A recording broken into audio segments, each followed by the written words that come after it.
Hey guys, you're listening to the Wise Words Book Club, where we scale down some of the best non-fiction books and we give you their key ideas. We teach you how to apply them to the real world and how to benefit from them. So if you're looking to improve or looking to grow, then why not listen to some wise words? Words that make you wise.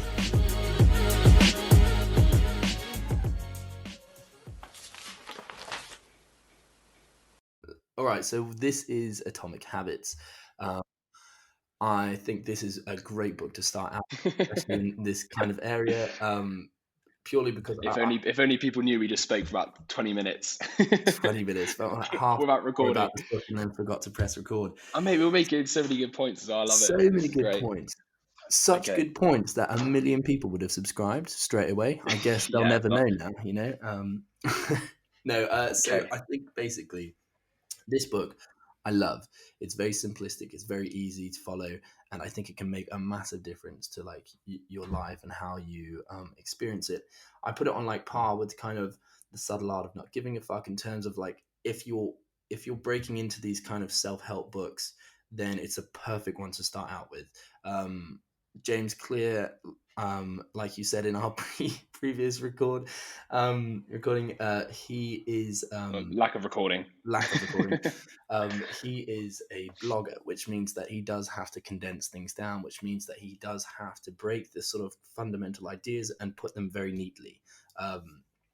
And yeah, I think like a big part of this book, he talks about how one can control their sort of environment, because their environment depicts how they act. They see something, they internalize it, and then they come up with some way to react. But if you control your environment and you only have these kind of positive cues, so to speak, then it's much easier to react in a positive way. He breaks down a habit in terms of cue, craving, response, and reward. And his framework that he's built up around this has 4 corresponding questions, which is like, how can I make it obvious, which is cue? How can I make it attractive, which is craving? How can I make it easy, which is the response? And how can I make it satisfying, which is the reward? The first 3 are very much based on acting on the habit. Okay, so it's like they're all about like, okay, whether I should act on this habit or not. Whereas the reward, or how can I make this satisfying, is all about whether I'm going to repeat the action. Yes. Okay, mate. I think. Okay, after that shit show, I think we should restart. So I think we should almost go back to the very much. Start back at the first law, making it obvious. Yeah. Which is this idea of if you're going to sort of develop a habit, you need to have a cue that is obvious in your environment. Yeah. My example earlier was if you want to go to the gym every morning, although this links to a later on bit about making it easy. If you have your gym clothes out on the floor, it's obvious that that's what you're meant to be doing at that time. Like, it's kind of why the argument for notifications and schedules and popping up on your phone, it makes it obvious what you need to do in that time, because it's very easy to forget, because you've got so many other things going on in your life, so many other problems. You need to make, if you really want to commit to creating a habit, you really need to make it as obvious as possible at the time it's needed to be done. Yeah. And then we were talking about the inverse of that law. So in terms of getting rid of bad habits, instead of making it obvious, you make them invisible. For example, if you don't want to drink, you remove the drinks from your fridge. Like, we're talking about alcohol here. Or you remove the stuff from your environment, so it's not like, I guess the argument for smoking as well. I mean, you could argue just don't buy any cigarettes, but like just hiding them from view. There's quite a lot of people, they pick up on their habits. For example, like people who probably smoke and drink, they will see somebody else smoking. That reminds them, if you kind of get me. And that's the argument. It's when it becomes the forefront of your mind, you're more likely to engage in a negative habit. Therefore, you need to remove any sort of cue from your life. Because it takes cognitive energy to actually like act on something, and the more obvious it is, then the less cognitive energy it requires for you to be like, oh, okay, fine. Like, you know, if someone's handing you a cookie right in front of you, you're probably going to eat it. But like, you know, if something's hidden, then it takes more cognitive energy to actually try and find it, and then you have to ask yourself whether it's worth actually like expending all this energy to get it, whether the reward is worth the, like, you know, effort. I think an aspect that he touches on is this idea of implementation intention, whereby we don't like we normally have vague plans. Okay, like, oh, I might go to the gym later, or I might do this. But the problem is when we have this vagueness, it allows us to make excuses or take advantage Hmm. of it, and then we rationalize it afterwards. And so it's very easy to break a habit because nothing was specific, nothing was set in stone. But So the what you whole mean idea, by that is like sort of timings, right? yeah, exactly. And his idea is that a way to break this is to make it specific. So Hmm. instead of being like, oh, I might go to the gym later, it'd be like, I'm going to the gym at this location at this time. And then it's like, well, how do I get out of this? How do I rationalize out of this? Oh, wait, I can't. Okay, and so I have to go to the gym. You know, that kind of it's that kind of mentality that you're trying to build, this specificity, to get rid of all these ways in which we find excuses to get out of doing something. Hmm. For sure. I just found some absolutely great points on the attractiveness, Yeah, yeah, yeah, yeah. like the stuff we missed over last time, which is actually kind of good that we've been able to go back. Um, Mate, it was all our plan. It was all our plan. yeah, it was all a part of an elaborate plan Yeah, to yeah, just exactly. refine our ideas, and yeah. Yeah, So yeah, this is it. So back to the obviousness. Just the last couple of points from me. yeah, So he talks about creating obvious visual cues to trigger your habit. So if you want to make it a big part of your life, you need to make a big cue or make it a big part of your environment. So for example, in fact, he even mentions this, which I thought we missed this insight. So the context can be the cue. So okay, many people drink more in a social situation than they would alone. yeah, yeah, yeah, So he also, I like this idea as well. Sorry, the cue can be the environment in terms of a location. yeah, So I think he actually has a massive point. For example, mate, like last night I had a glass of wine. And like, to be honest, I'm always like, at the moment, I'm very much like, oh, I'm not going to drink very much. I'm going to try and get fit and healthy. Okay. Because I was yeah, in France, the weather was nice. I immediately, it didn't even occur to me yeah, to yeah, stop myself, yeah, if yeah. you kind of get me. And that's just a really interesting idea that like your location it rewires one your habits, but also you just enter a different frame of mind. Yeah. I think a point that I'm going to touch on with this, make it obvious, is this thing he called the Ddero Effect. I don't know if that's how you Okay. say it, but yeah. Ddero or And something. Yeah. yeah, and it's basically this idea of you stack kind of habits together. So you have a current habit and then you want a new habit, and if you can, like, if you went and had a shower and then the toothbrush was right in front of you when you came out of the shower, then you're attaching those two habits. It's like you're creating the cue right there in front of you, like you said, when you wake up and your gym clothes are on the bed. um, it's like you are creating that. You're putting two habits together and making the cues as obvious as possible, so you can just jump onto the Yeah. next one and go bam bam. Yeah, um, yeah, I like that one. Yeah, yeah, and that's like kind of an information intentions, but it's like yeah, like you yeah, said, it's a bit like habit stacking as well. Like it's very obvious, like the sequence of events. There's no confusion to what's happening next. yeah, Um, exactly. but yeah, that's honest. That's all I really had for the sort of making it obvious. I think actually one other point he had, which is the idea that clarity is better than motivation. And I've actually seen this quite a lot in my life. Like I think, like he says, yeah, a lot of the time you think we suffer from lack of motivation, but it Mm, is genuinely lack of clarity, like lack of clarity of what you have to do next. yeah, Um, like if you don't have a specific action, this is kind of where the whole getting things done framework even comes from. If you don't have an idea of like what you need to do next, so for example, if a business doesn't have the correct operations that people know when they don't have anything on what to do, like that, like the idea of trying to do a project without having steps or like actions to take, you can't actually do anything. So it's yeah, not actually motivation, it's just you don't know what to do. yeah, yeah, no, exactly. And obviously then that the idea of like not knowing what to do actually invokes the law of making it easy, right? So Yeah, because it's hard to do because you don't know what to do, you don't do it. yeah, So it's almost based not on lack of motivation but just lack on what you need to do. Like this is why most people fail with the gym as well, right? yeah, Going to the gym as a goal is not really like oh, they set it every new year, I'm going to go to the gym 3 times a week, but right, okay, fine, where's the specificity of what you're going to be yeah, training? yeah, Do you know what exactly. I mean? Because I even have that sometimes when I want my training today, like chest, and it's like, okay, well, what exercise am I doing? And if you don't have the clarity in the exercises, you're Yeah, more likely to put it off, or you're more likely to just go back into what you usually do. yeah. Everyone's seen that guy that just walks around the gym and he randomly just like goes up to a Yeah, machine and yeah, does like 10 reps and then goes and finds another machine. And it is about like the more clear you are, the more you can like take advantage of that. It's like, oh, okay, I know I'm doing this for this reason, and then you know why you're improving at it or what you're trying to improve at. Yeah, I think it's very important, this specificity, this clarity, to really get round about what you're doing in life. Don't just like walk around aimlessly. Don't just like, life. You should you should take advantage and make the most out of life, and that is by being aware, being clear about having a bit of a plan. It doesn't have to be Yeah, specific, yeah. like as in, Like a loose plan, but yeah, you have a structure. You can have true. adaptability, or like, Hmm. but yeah, you do need to have like some things in place that make you be like, okay, I know why I'm doing this now.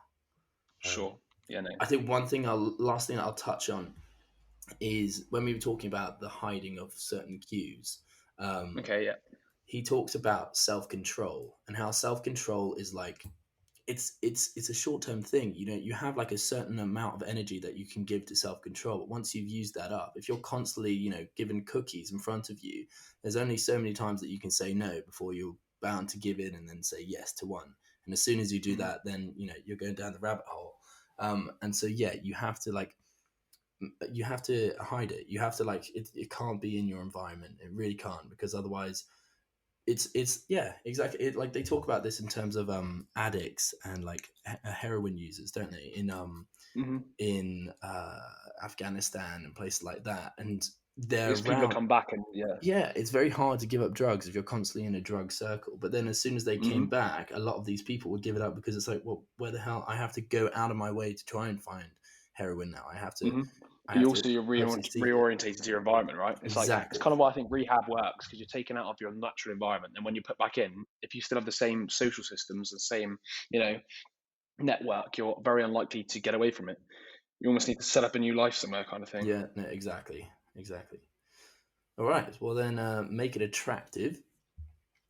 So this responds to the craving part of the habit. You want to start us off? Yeah. So I think last time we kind of dived into the idea of predicted. We are prediction machines first. So Yeah. this idea that we're always predicting the result that we're going to get from doing an activity. So I think the example he uses a lot is like, you don't actually buy a Coke for a Coke. You buy it for the prediction of the Yeah. feeling it's Yeah. going to generate in you. For example, it's going to make you feel nice. And I think basically his main point with this was like, if you want to make a habit attractive, you need to really think about what you're predicting that the habit's going to make you do. Mm. So I've actually got some of the notes that he actually said directly. So you reframe the habits to highlight their benefits. So instead of going, I wake up in the morning, I'm like, oh, I have to fucking exercise, I've got no energy, like, oh, it's gonna be shit. He goes, so instead of saying I need to go in the run in the morning, you say it's time to build endurance and get fast. Yeah. Yeah. Yeah. So you focus completely on the benefits. So like, yeah, it could be even be like, oh, after this workout, I'm gonna feel great. The endorphin level's gonna be up.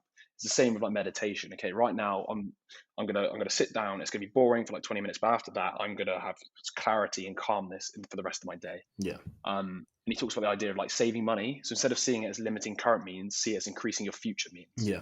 Um, yeah, no, I like this one as well, and nervousness, because I was touching earlier on as well with this prediction machine. So in a social environment as well, you can predict that you're going to be shy or you're going to be nervous. And that can actually reflect the way you act and the way people treat you. Yeah. So he talks about reframing nervousness as like, oh, this is a feeling of excitement, rather than nervousness. It's like, I'm excited because I've got to figure out how to deal with the situation. Um, Yeah. Yeah. but Yeah. No, yeah. I thought Exactly. it was really interesting idea that like, it's just so true. Like, I think it was in another book as well called Everyone is a Hypocrite, or something. Everybody's a hypocrite. Yeah, Yeah. where he talks about this idea that actually procrastination, or the idea of procrastination, is based on a prediction of really high effort. Yeah. So like, we're always effort monitoring. So like, Yeah. Yeah. how much effort is that going to take? And this idea that if you can predict that something's going to be less effort than you think, or you can just ignore the fact that it's going to be effort. For example, I've taken up cycling recently. I'm cycling up a hill. If I think too much about the fact of the hill's really long, I'm going to be really dismotivated. But if I just, my mate was telling me, just stare at the floor and just focus, on pedaling. Don't focus on the hill, because if you focus on the hill, you're gonna be like, oh crap, that's a lot of effort, and you're Yeah. gonna Yeah. stop. Yeah. Exactly. And it makes a lot of sense. Yeah. No. Absolutely. I couldn't agree more. I think it just highlights this fact that we have so much control over how we see things. If we see, how we judge something and how we predict something is normally based off our experience. So if you have that Coke and the first time you have it, it's amazing, then you're going to predict that it's going to be amazing next time. But then, one, like you just said, you can focus on the bad sides of things. Like, yeah, a Coke is nice, like it's refreshing, everything like that. But then if you look at all the sugar and all the ingredients and chemicals that are put into it, if you start focusing on that, then your prediction of how it's going to be is not that great. And it just shows like we have so much control over how we see things, and a lot of it is internal. We don't have to like, although we were talking about controlling our environment in terms of cues, we have so much control over like how we see something, whether it's attractive or not. You know, the Yeah. beauty's in the eye of the beholder, and we can choose what's beautiful. Um, yeah, and I think so. To move on, like he talks about habit stacking once again, but in terms of you pair something that you need to do with something that you want to do. So you have the desired behavior. You want to drink a Coke afterwards, but you know, you have to do something that you need to do first. You might need to make a phone call, and then you can do something that you want to do. But the whole idea is that because you have that reward that you predicted at the very end of it, it drags you through the thing that you need to do, and then the thing that you desire to do, and then you get that reward. And so it Yeah. helps it. You bundle it together, and it makes it more attractive. Um, yeah, I think another way that you can make it attractive is through social groups. Um, so this idea that like, you know, if you're all striving for the same habit or you all do the same thing, in our previous non-recording, we were talking about like gym buddies or people that like all go to the gym.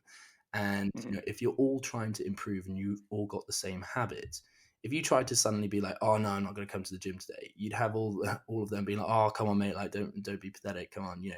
And so you're all pulling each other up. You have this accountability, um, and if you're all striving for it, because we're all inherently competitive, but yet we're in a group, they all pull each Hmm. other up, and it's a best way of kind of like really making headway in your habits.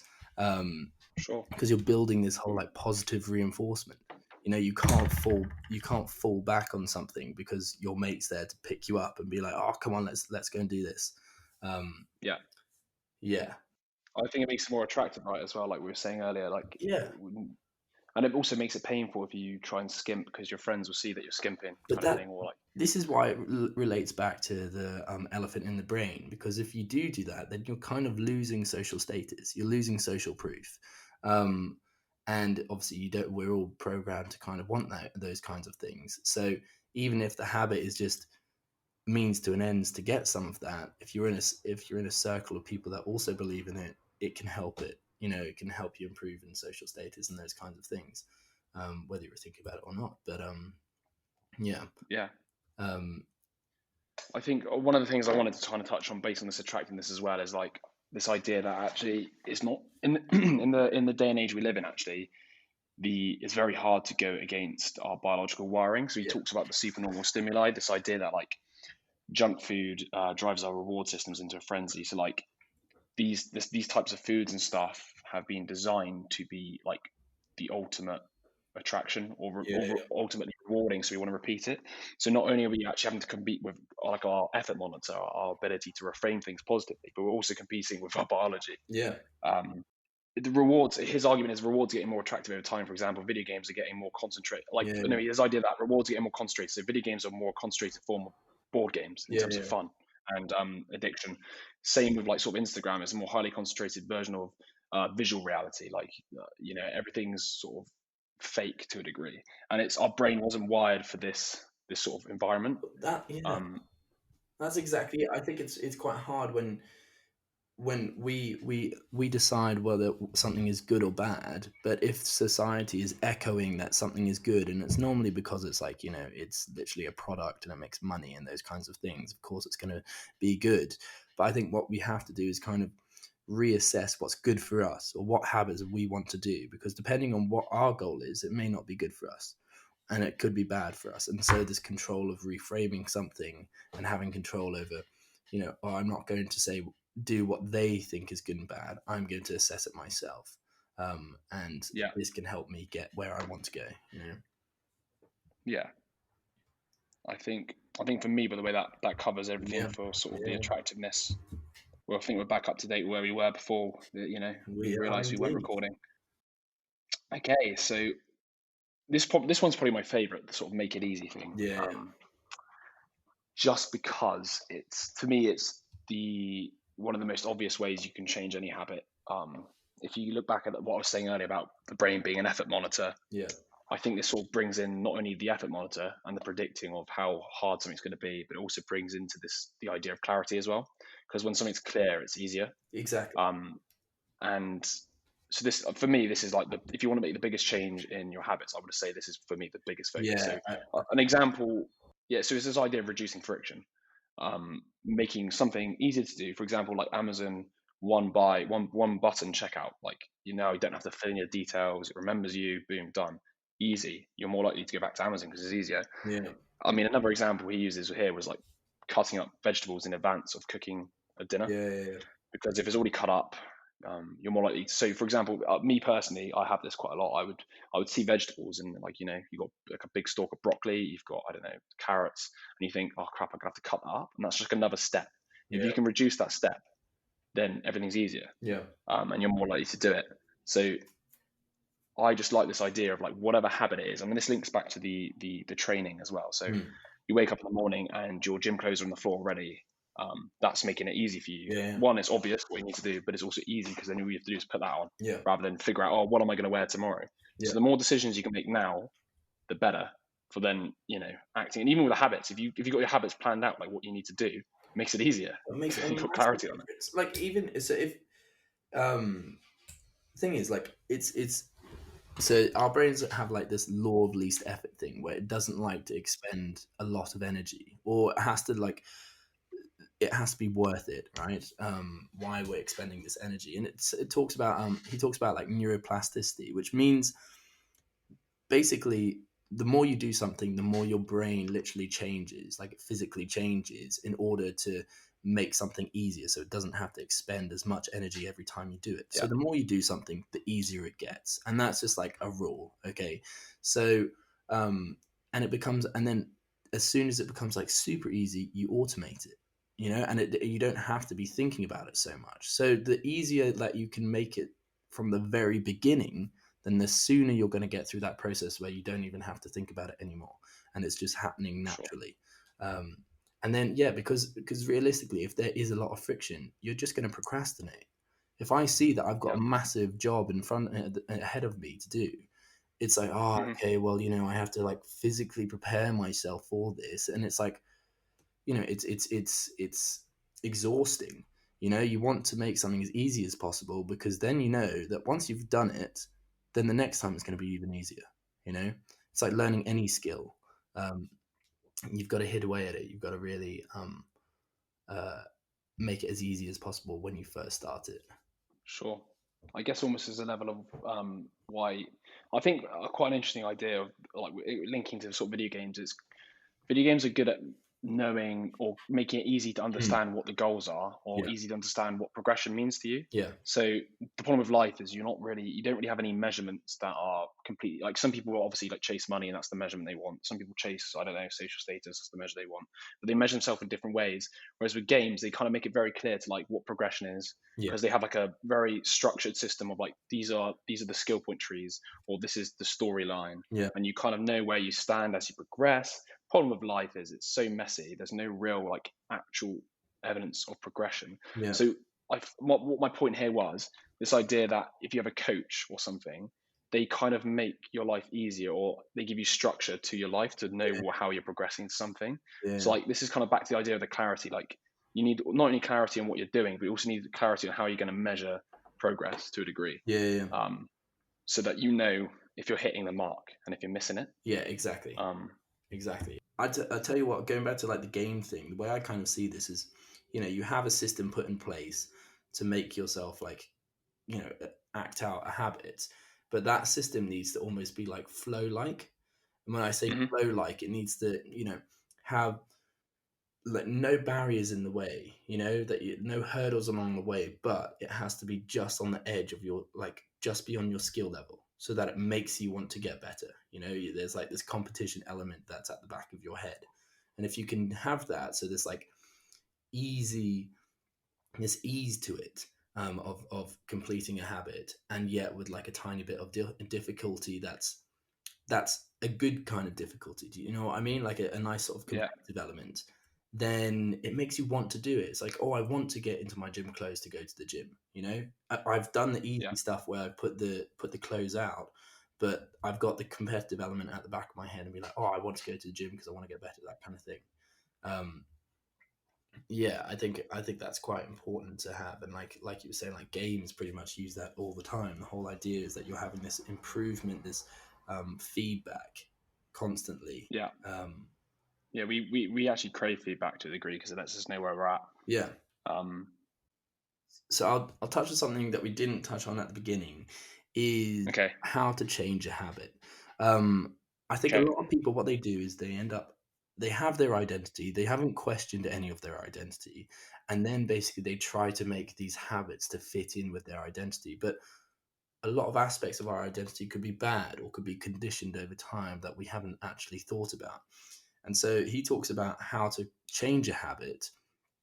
And the first step is you've got to change like what your outcome is. Okay, so the results. So like for instance, oh, okay, I want to lose weight or I want to write a book. Okay, and the second process, the second stage is you need to change your process. Okay, so how do you get to this point of writing a book or losing weight? Oh, okay, so I'll write 3 pages every day, or oh, I'll go for a run every day or attend some gym classes, those kinds of things. And then third, you need to change your identity to match this, to be like, okay, I am someone that loses weight, I am a writer, that kind of thing. Hmm. Because if you can merge all these things with your identity, if you change your identity and how you see yourself, then you're not really doing a habit, you're just being yourself.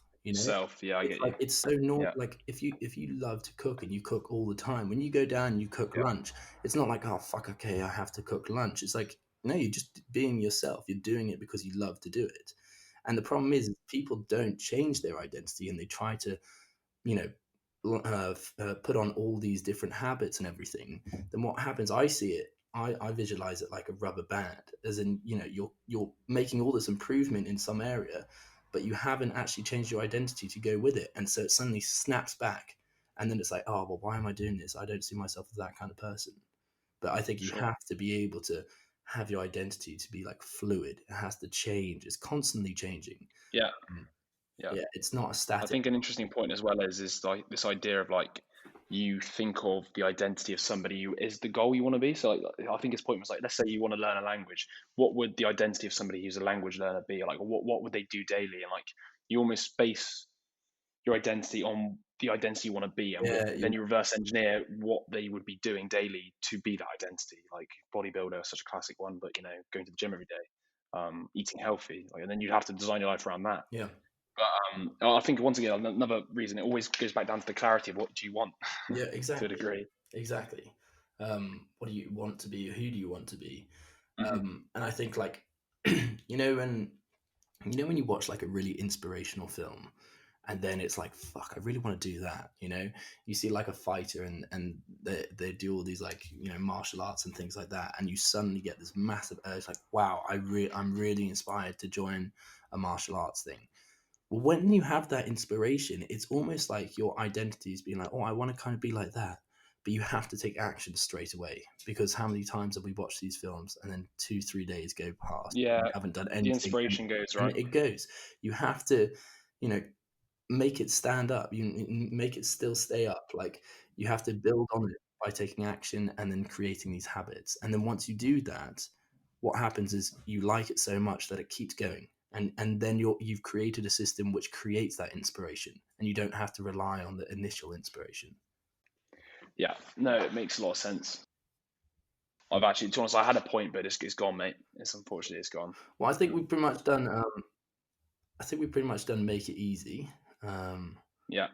uh Yeah, I mean, did we? I think we touched on the idea that the inverse, like, make it hard, or did we not? I don't well, think I we mean, we did. didn't do much, but it's kind of But I mean, it's pretty yeah, obvious, yeah. Like, yeah, yeah. I mean, it's back to the sort of obviousness as well. Like, if you don't want to drink, make it hard to drink. So just basically, don't buy any groceries. Therefore, exactly. it takes a yeah. You have to go out of your way to get it, kind of thing. Yeah, if you make it impractical, you have to expend energy, and then it's whether it's worth doing that thing. I don't want to have to go to the shop to buy a beer, and that's exactly it. Like, I can't be bothered to do that. So I've kind of got it out of my environment. Yeah. Um, all right. So then the last is make it satisfying. Um, so this has to do with the reward, and like I said at the beginning, it's about this is about the repeated, whether we repeat the action. So the first three were about whether we act on the like we Mhm. take action, and this is about whether we repeat it. So it's all dependent on the reward, like whether we like the experience or not. Yeah. Yeah. So I think with the whole reward thing, it's one of the main one of the key things I think, or the key practical advice he gave was this idea of like temptation bundling, Mm. or like, sorry, the idea of like rewarding yourself. Maybe that's the wrong word. Temptation bundling, wasn't it? But it's the idea of like rewarding yourself with something that you want to do after doing a habit which Yeah. you potentially don't want to do. Yeah. So let's just say you really like you absolutely love, I don't know, watching your favorite series. You come up with a way that you can only watch a series if you take or you do the action that you were Yeah. meant to. Yeah. It sounds like you're almost blackmailing yourself, really, Yeah. it works. Yeah. You repeat what you like to do. Yeah. Um, so it kind of makes sense. But I think one of his main insights is actually the problem is with the stuff which is very good, or the good habits, as you will. Yeah. They're always like long-term reward payoff. Yeah. So Exactly. the problem is like you have a Diet Coke or you eat some shitty food and the immediate payoff is like you feel great, but the long-term payoff is you're over time becoming, I don't know, more unhealthy, right? Um, so the problem with this idea of like the reward thing is that we're really fighting against biology here. Yeah. Back to what we were saying earlier, it's very easy to, same with checking your phone and getting a dopamine rush. Very easy to do, Well, that's but exactly it. Like evolutionary speaking, we would have been looking out for immediate responses, whether something's a threat or not. And the problem is because of that, that also translate into like immediate rewards. And so a lot of these things, these products that have been designed over time, they have basically been designed so that they can hack into our immediate reward system. Whereas a lot of their um, whereas long term, they're normally like detrimental. Oh, it's a lot of sugar, it's a lot of chemicals and all those kinds of things. Good habits are kind of the opposite. So their like benefit is in, obviously, that you're getting benefit every single day, but it's so minuscule, it's very hard to see it. It's mm, almost like it's invisible it's hard. to us. Maybe it's hard to measure almost as well, right? Exactly. And so which is makes it hard to actually want to do these things, because we know that we're not going to see anything for at least a couple of months, because the good benefits are long term. And that's why, like, he talks about a lot by digitalizing or measuring improvements, because if you can measure that improvement and you can look at that, once again you internalize it and you see whether it's attractive or not. If you think that like tiny little improvements are attractive, then you're getting a short-term benefit and a long-term benefit. Okay. And that's the thing, you need to almost basically like psych yourself up for the long-term benefits that you're going to get, and that's by like showing that you're improving every day, tiny bit by tiny bit. Yeah, yeah. That's that. To be honest, it's one of those things that we've kind of been we are definitely held back by this by our biology. Sorry, and you know everything. There was that like saying, I don't know who the hell said it, but like everything great is like hard to get kind of thing. It's not, yeah, and everything's been designed at the moment to sort of be rewarding from the get go. I mean, they even have people. They literally had people in the Facebook in Facebook, right? There's a whole department based on getting people to stay on the app longer. Mm, You know, when there's people spending all their time and energy trying to get you addicted to things, yeah. that's when you kind of realize, like, oh well, you're fighting an uphill battle here. Yeah. Um, Well, that's the thing. It's like I don't think life is against us. It's basically just there, and then we design these kind of systems put in place in which we can make the most out of it. Um, sure. but the thing is that we're constantly at battle with all these consumer companies and everything like that, because they're trying to Yeah. do the complete opposite. They're trying to prey on our biology and be like, oh, quick fix here, quick fix there. You can get a six I, pack in a week. Like, yeah, of course, because we all want quick fixes, right? yeah, Because because we all want it to yeah, be but quick. If we're yeah, following law of least effort, we want something to happen now, and we want the reward straight away. We're lazy like that. yeah. I think if we could condition ourselves into thinking and putting in systems, It's like, yeah. yeah, It's like, what? So you're telling me by putting on this electric belt that I could get 6-pack abs in Yeah, 3 weeks yeah, fucking ridiculous. and not change my diet? This bullshit thing. So I can eat shit and get ripped. Oh. Yeah, yeah, literally. Um, but yeah, I think that's basically like the biggest thing that I've kind of taken away from this whole book is kind of the systems that we put in place. Don't focus on the product, focus on the process. But once you get to the goal, where do you go from there? But the system goes through the goal and keeps going. Once you've run your first marathon, oh, you can keep going, then you can train for a longer one or a triathlon or an Ironman. But as long as you've got those systems in place, you're being healthy, you're being who you want to be.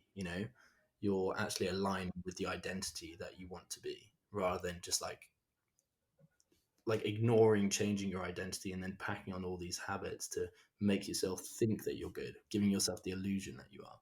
Well, I think also we're very good at lying to ourselves, right? It's one of those things that, yeah, mate. To be honest, I'm just having a little look. I kind of want to give some like big tips for leaving on this. Point that I'd stress is we talk about automating habits, and of course that's great. It's great that you don't have to really think about this stuff quite a lot. But there's a difference between like actively thinking about it and maintaining awareness about it. When we maintain awareness about it, we see whether we're improving or not. Because if you just do the Yeah, same thing over and over again for years and years and years, you're not going to be improving. You get to a point where you could do that fucking years ago.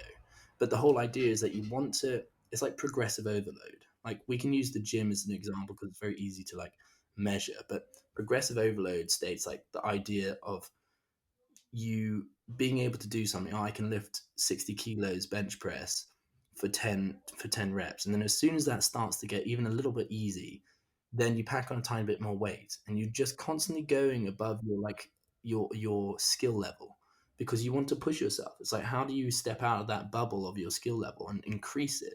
You need to take one step at a time. But the whole idea is that we need to stay aware of our habits and then also apply progressive overload. We need to make it a tiny bit harder every time. And like if we have systems that work alongside with progressive overload, then we're in a great place because we're always going to be getting better. We're always going to be like, oh, that didn't work, but this might work. And then you try that and that one worked. And then be like, oh, that didn't work, so this works. You're constantly improving. yeah, no, for sure. I quite like this idea. He's got this idea of like forcing functions. So you automate habits by creating like something that forces you to do something. So he talks Mm-hmm. about smaller plates for like reducing your calories, Yeah, removing TV from your bedroom to stop yourself from watching TV at night, blackout curtains to make sure you like sleep in longer, deleting social media from your phone, removing your phone from your room, stuff like that, where you've actually forced yourself to not, to remove those bad habits. He also talks about the idea of automating habits in the sense of like, so making it easy, but like creating a standing order. So every time you get paid, some of the money goes to your standing account. Standing account, savings account. Um, he also talks about this idea of adding by subtraction. So you reduce the number of choices that you have. So mm-hmm. you kind of commit to an action. So if your goal is to get fit, you don't go like, oh, I'm going to do this, this, and this. Like you have so many options. You just go like, right, I'm going to focus on this one for now. Yeah. What else do we have here? We could actually talk, yeah, similar to what you're saying earlier about this idea of group. You should look to create a group around the habit that you're doing, or you should look to find a group that's interested in the habit you're doing, create new friendships around it, build up support network. Move out of your comfort zone slightly. Yeah. It is daunting, and like I know I've just gone to visit like a tennis club up the road, but I know that if I do join that and I meet a bunch of people that play tennis, I've got more people that I can play tennis with and more opportunity to improve the tennis. It's like it's very obvious, but it is daunting, no doubt. But it's worth it. The reward is worth it. For sure. I'm trying to think if there's anything else that we needed to touch on from this book. I one point that I think we haven't touched on is kind of like emotions. We talked about how Mhm. we can internalize something and be like, oh, we're going to change this to seem attractive or negative, But I think a way that we can do that is by applying certain emotions to it. If we want to think that a Coke is bad for us, we can apply negative emotions to it. And so he talks about this in terms of like emotions drive everything. You know, we tend to Yeah. layer on facts on top of our emotions, but in reality, our behavior towards things stems from emotions. Um, and they kind of like the driving force. So depending on how we see something, if we like if we like cookies, if we like a Coke, whatever, it's all sort of driven about, you know, our emotional response to it, whether it makes us feel good or bad. That's it at the end of the day. And then we can stack on these kind of habits to depending on whether we see it right or wrong, you know. Um, Yeah. yeah, Yeah, I don't know. The problem I have with the emotion things is it's just it's intrinsically linked to kind of like the meaning and your like whether yeah, something's attractive and kind yeah. of thing. It's all linked. It's all linked. Yeah, it is all linked. But yeah, I think to be honest, one of the best things you could do from in terms of takeaway would be doing what you said originally with the 4 questions. So like you almost methodically work through the 4 levels. So Mm, how can I make this habit obvious? How can I make it more attractive? yeah, So the attractive stage would be reframing in terms of the benefits and obviously negating the negatives and trying to remove them from your mind and trying to like, hypnotize yourself in some weird way. I don't really know how yeah, you do that, yeah, but yeah. 3 would be make it easy. So how can you make it as easy as possible to take this action, whether it's leaving your gym clothes out, whether it's removing from your house? Yeah. 4, how can you make it satisfying? So what can you reward yourself with for doing this action? And then Yeah. on the flip side, how do you remove bad habits? How can you make it invisible? So how can I remove this from my environment so I don't see it? How can I make it unattractive? So what can I reframe this as? For example, back to I didn't yeah back to like what I was talking about the last time we recorded. I'm pretty sure about the plastic in the ocean, and Yeah. you just see the plastic now as like killing sea life, and you reframed it in a way that like you couldn't possibly think of it in an attractive way. Um, 3, make it hard. So how can I make this habit hard to do? I don't know. I try to think of what you could do with. I guess Make you it could, impractical. um, You know, yeah, make it impractical. Like remove it from your fridge so you can't eat it or the more something. friction there is to it, then the less likely you're going to do it. You know. And then the last one, make it dissatisfying. So the argument could be give yourself like a penalty. So like, oh, I've done this habit, I now have to send £100 to the anti-charity, like the charity I'm Yeah. most Yeah. against. Um, so like literally, that would sum up this book in its entirety. But like just following those 4 laws is just it would set you up in good stead. Yeah. And then obviously the harder part, which is actually doing it, because obviously it's very easy to like scheme. And this is kind of where back to like where the information intention and stuff really helps. So this idea that once you've made it obvious and stuff, you now need to plug it in and have clarity on what it is you're doing. So Yeah. not only is it like you've got your gym clothes out and you go into the gym, it's right, I need to find a gym routine. Find Yeah. find an app, find anything, find a trainer, get it booked in at a specific time every day, Yeah. make it part of your routine. Um, and then obviously you need to then also think about what's the best word of saying this? A complementary habit. So if you're going to the gym Yeah. and you're going to lift weights, don't have a shit diet. Like that's just the stupidest thing you could do. You're going to be demotivated after a month when you see no change. So you need to create habits around your diet as well. I think a big point, like, to be fair, I didn't see this in the book, but you know, if you want improvements straight away, then look into the habit that you're doing. So, for instance, the gym workout or whatever, and look into like the fundamentals. If you start from the very beginning and the very core of something, I think you're more likely to see benefits straight away than if you were to just jump into something not knowing where to start. You know, I think Yeah, if you generally look to the fundamentals or the core principles of something, then I think you're first of all you're starting at such a great point because you can only go further and improve. You don't have to like fix things later on, but also you know where to go and what feels good. It's like, oh, okay, that worked for me, this didn't. That worked for me, this didn't. Yeah, I think looking at like the fundamentals to make yourself see if you can improve something better or not will definitely help. for sure, for sure. Yeah, and I think another thing is, besides after everything we're saying, it's all good to like plan your habits, but actually you're only ever going to get the rewards if you just stick it out as well. So you get the fundamentals, you just repeat the fundamentals, and the consistency is the only thing that's ever going to get you those long-term results, the good results, right? It's Yeah, not exactly. You're not going to get six-pack abs by putting on that bloody belt and eating McDonald's. You're going to actually have to put in the work, and that's why a lot of people are overweight, because nobody really wants to put in the work. Yeah, exactly. And that is the ugly truth. You ever seen that movie? Yeah, literally. Gerard Butler. Well, that's pretty much everything I had on that one, actually. Yeah, I think it was the same for me, mate. I mean, we read a lot on habits. I mean, you could, they all sort of link to the same thing with this idea of this sort of the cue, the craving, Yeah. the response, and the reward. Yeah. So yeah, I think we should we'll cut it there. It's a Nice. wrap. That's a wrap.